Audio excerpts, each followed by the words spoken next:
If CapCut freezes, stops responding, or just won't close normally, don't worry. In this video, I'm going to show you exactly how to force quit CapCut in just a few seconds. This is a super useful fix if the app is stuck, lagging, or blocking you from continuing your edit. And if this tutorial helps, make sure to hit the like button and subscribe for more quick software guides just like this. Alright, let's jump right in. On your Windows keyboard, press Ctrl, Shift, and S at the same time.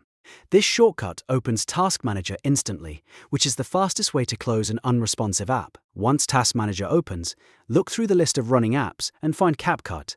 You may see it listed under Apps or in the Processes tab, depending on your version of Windows. Click on CapCut once to highlight it.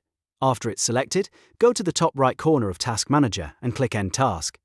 This tells Windows to immediately shut down the program, even if it's frozen and not responding. In just a moment, CapCut should close completely, and you'll be able to reopen it fresh without the freeze affecting your workflow. If it doesn't disappear right away, just wait a second or two while Windows finishes forcing it closed. And that's it.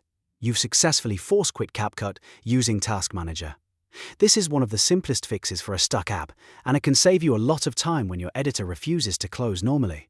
If this video helped you out, don't forget to like, subscribe, and turn on notifications for more easy tech tutorials.